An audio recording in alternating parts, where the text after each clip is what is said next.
Alright, here we go. Smash Bracket.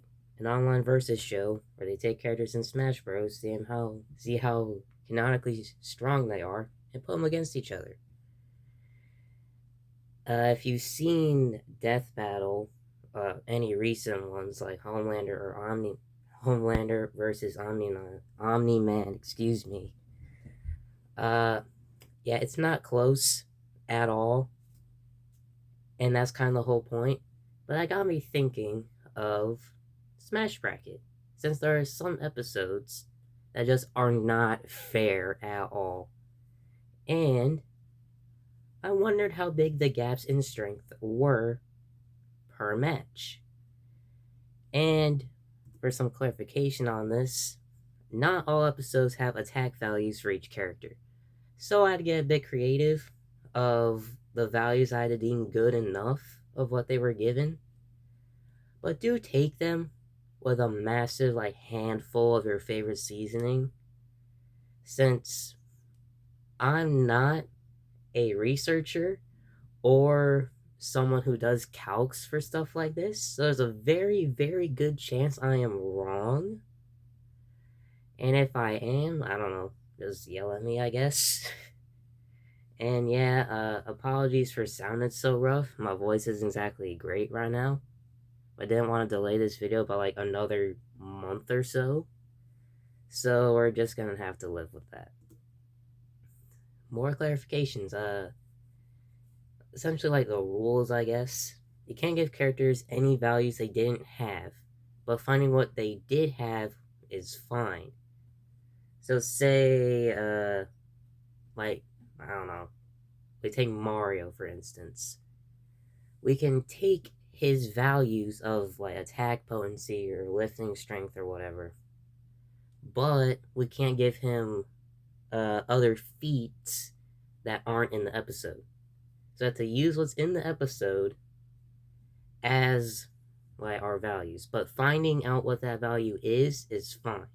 Converting it is also fine, and we are using the highball highball estimate for each character unless stated otherwise. Since I started with lowball and highball, and yeah, that made it a lot more interesting for me. It made it a lot longer and a lot more inconvenient than it really needed to be. And the most fair fight on a technicality, the Minecraft Battle Royale. Uh, this one's here because there's no values given for anybody. And even if there was, it wouldn't really matter. Since you can watch the episode, no strength was given outside of just what character one-upped each other in different values. So this is more of a stomp matchup versus a strength matchup, which I find kind of interesting given they're all from the same game. Number 24. Yeah, there's a lot of these.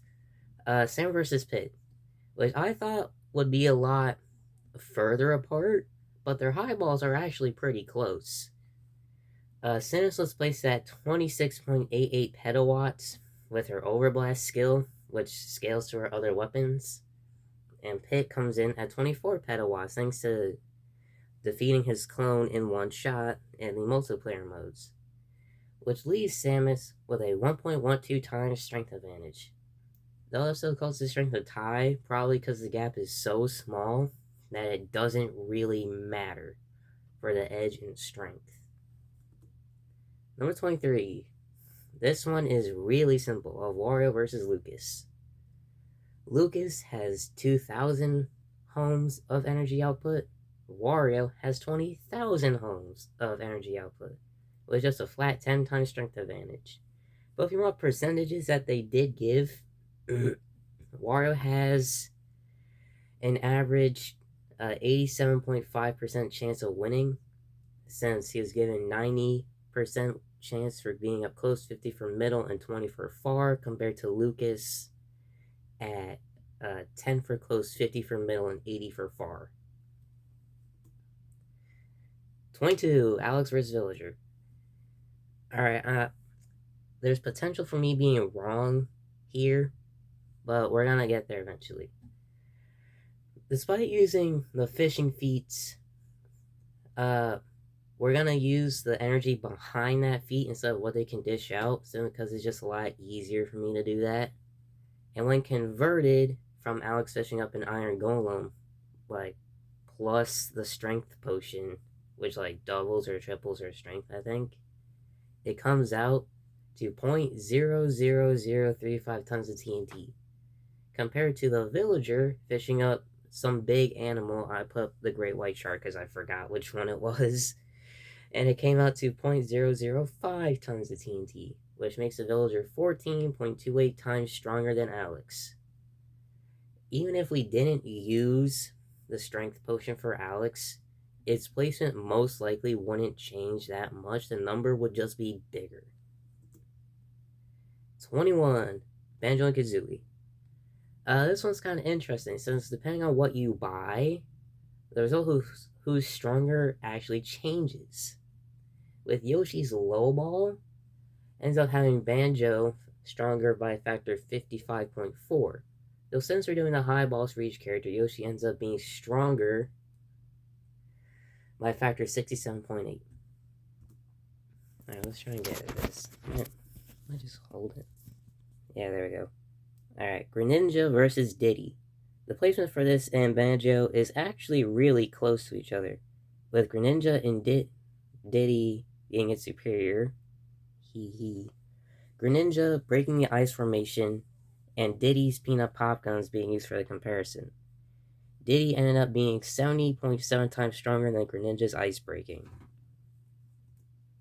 Number 19. Alright, time for a bit of creativity. There are 0 attack feats for either character. Though there was one line, I think, I don't remember the exact words, but there are tons of times in history when normal man was put against a lion, and it didn't end too well for the person. So by my estimation of a lion strength compared to a human, I'd say Gamewatch has 100 to 200 times strength advantage. Is it accurate? It's probably not. But with other episodes having feats to go off of, I'd say it fits better here. Rob vs. Lucina. This one was actually surprisingly low. I thought it would be a lot higher. But no attacking feats. At all. Though calcs could be made based on what they said. Lucina could jump very high, and Rob could cause bruising. So by the amount of newtons to jump several feet into the air, as they said Lucina was able to do, which came out with like a Google search like 1200, and bruising by my own estimation of like 4, Lucina came out to 300 times stronger than Rob. Alright, Fox vs. Sonic original episode. This one had many people upset, though why they got to that point doesn't really matter.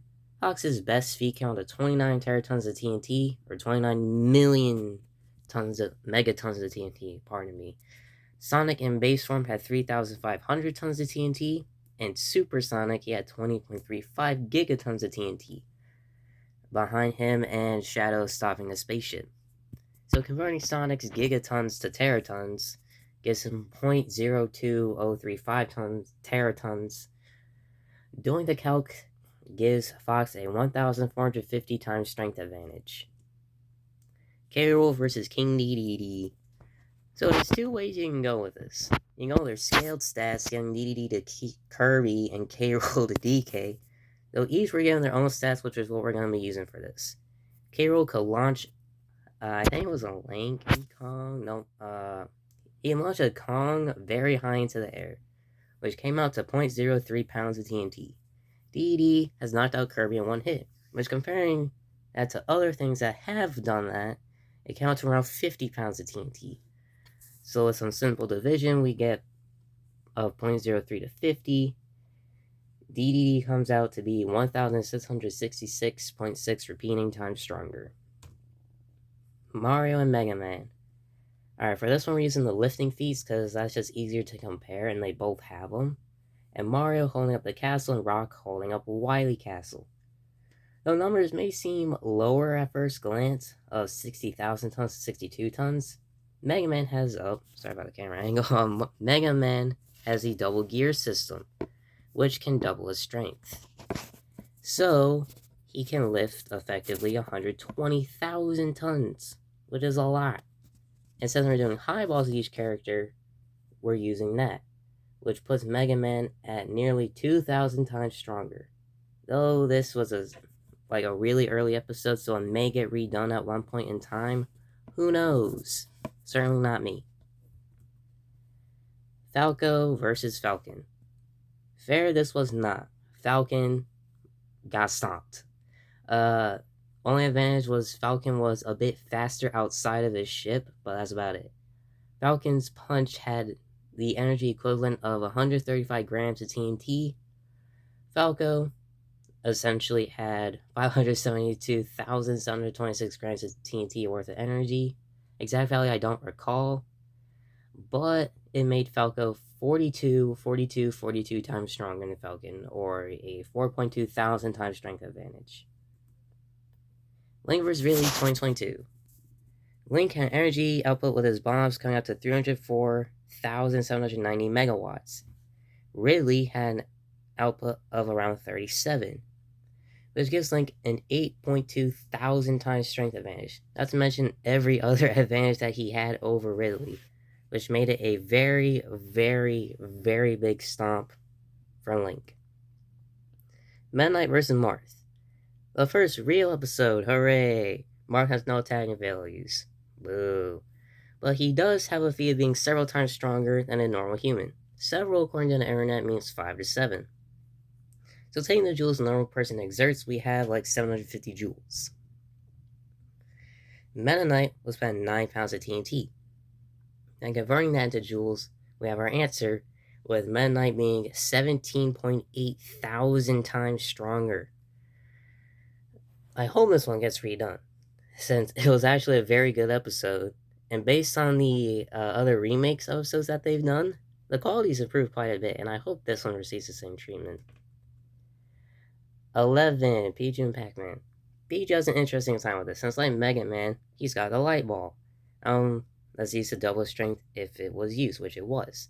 So taking Pikachu's output of 3,800 tons of TNT from destroying that rock formation, and Pac-Man breaking through those boxes, which came out to be 300 kilograms of TNT, it gives Pikachu a 25.3 thousand times strength advantage. Alright, top 10, hooray! Ken Masters vs. Terry Bogard. If you've seen Death Battle, you know this one wasn't close. But this one's actually kind of closer than this. No, it's not. Ken versus Terry, let's just get started. The two blonde, red-clothed wearing characters of fighting games. Ken had an attack output of 60 kilowatts. Terry had an output of 2.02 gigawatts. So converting gigawatts to kilowatts or vice versa, Terry comes out to be 33.6 repeating thousand times stronger. And Terry's also 107.7 times faster than Ken, based on his bullet dodging. Number 9, Joker vs. Snake.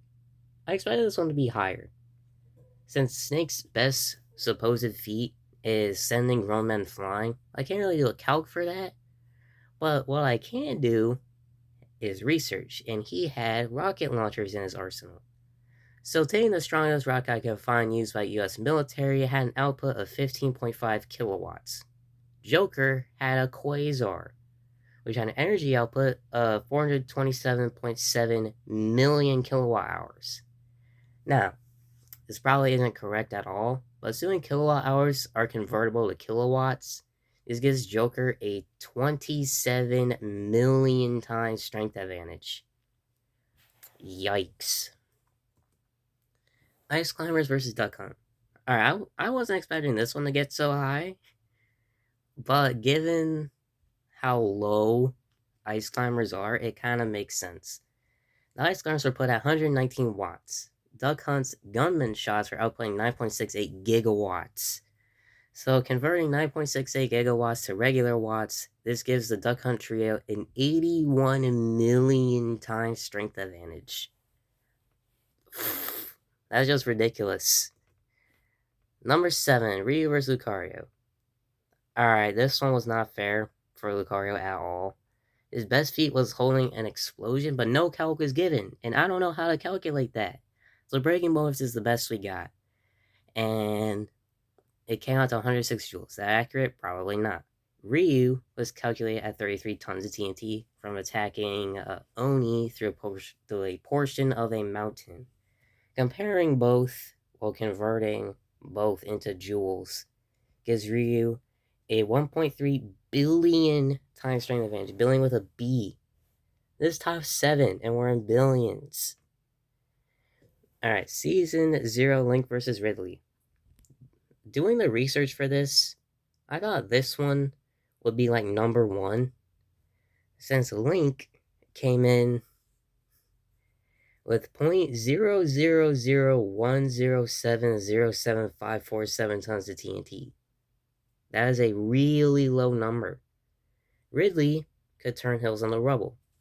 So I found a calculation for violent fragmentation of a mountain, which someone did online, and that came out to 22 million tons of TNT. When compared to Link, Ridley came out to be 206.16 billion times stronger. And Link was declared the victor, not because of his strength, but because of everything else that he had. Number 5, Wolf vs. Incineroar. True apex predator Wolf is. Incineroar's best value of attacking was breaking a large ice formation, which came out to be 9.68 megawatts. Wolf had the destruction of his R-Wing and weapons on said ship at 11.68 exawatts. So Wolf's best compared to Incineroar has Wolf's weaponry being hundreds, thousands. No wait, that's 100,000. And that's 1 trillion times stronger. 1.1 trillion. Sorry for taking a break to read the numbers. Voice isn't great right now. Number 4, Rosa versus Robin. Maybe surprised to see this one so high up, since Robin's attack values are in the same metric of measurement. Yeah, good job, self. But there's a little thing, a big thing called Grima. Grima's existence alone outputs 397 oh, that was bad. 397,000 trillion times more energy than Luma's stopping the black hole. 397,000 trillion. That shouldn't even be a number. Yet it is. Actually, hold up. 1, 2, 3, 4, 5, 6, 7 sets of zeros. Plus numbers. There's a lot of text on this one. I have to take it slow. Mewtwo's best attacking feat came from exploding the lab, which was around 135 tons of TNT.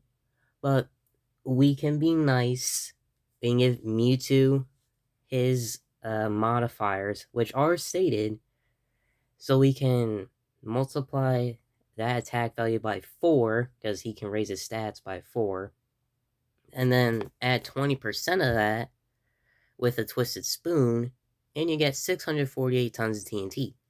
Comparing Mewtwo's best to the Supernova, converting both values into joules for this calc gives Sephiroth a 3.68 non-nillion times strength advantage. Non-nillion. I'm not gonna sit here and count all the zeros that's in that. And this us being nice to Mewtwo. We could have just had him at the explosion value only, which wouldn't even get this higher. Yeah, all those zeros, and it wouldn't have gotten higher than this. Because number 2 is Kirby vs. Puff. Yeah, this one was just not close in strength. Puff, best attack value was 1 gram of TNT from slapping Pokemon a distance away. Kirby, one gave Ink a migraine of trying to calculate anything for this character. But what he did get was 4 tenapetapho. Never heard of that? Me neither. So converting both of these values into joules, Kirby had 1.00000000 E plus 89. Puff had 4.6 million. Now, for those of you that don't know what the E and the stuff like math stands for, roughly it's a factor of 10. So it's like 10 plus 89 more zeros, which makes the gap a 2.17391304 E plus 89 times strength advantage. But for regular people like me have no clue what the hell that is, that's a 2.17 duo octogentillion times strength advantage. Duo octogentillion. Yeah, stuff like this makes you wonder how the hell we came up with numbers so big. It makes me think that. It doesn't make anyone else think that. And number one is Wolver's Ganondorf. Yeah, this one was... Alright, there's probably some explaining I have to do for this one. There's no attack feats, like real attacking feats for either character. Now, there is one statement for Ganon's attack potency. His power has no bounds. Which to me sounds like infinity, or a number so high we haven't getting a name yet. And doesn't really matter how strong Isabel's Isabellistic form is when we have literal infinity in play for an episode. So yeah, if you want a real calculation, it's Curry versus Puff. Easily, hands down. You want any feat at all, it's this one. And that's it. Debatably the first half of Smash Bracket. I'll most likely do this again at one point once all the other episodes came out for a part 2 or follow-up. Once all the episodes have been done, I'll most likely compare each episode to each other for an overall comparison. But that's about it for this episode. And if you want a biggest stomps overall, let me know. I'd most likely end up making it anyways, since I had fun making this. My voice doesn't make it seem that way, but I did have fun rewatching the episodes, finding calcs with numbers I didn't think even existed. And it gave me a whole lot of respect for those that do research this stuff, for those that don't really receive the credit for it. Massive thanks to Nemesis Bloodryche, I think I'm saying that right, for the inspiration of this video. He's done this same video, but for Death Battle. And if you're into versus stuff, especially Death Battle, he's got a lot of stuff on it. He's got biggest stomps in terms of strength. He's got just episode reviews, predictions, a lot of good stuff over there. I highly recommend it. And thanks to the team at Smash Bracket for doing this in the first place. Both their respective channels will be in description, each with their latest video relating to versus stuff. But that's about it. And I'll see you all potentially in the next one. Have a good one.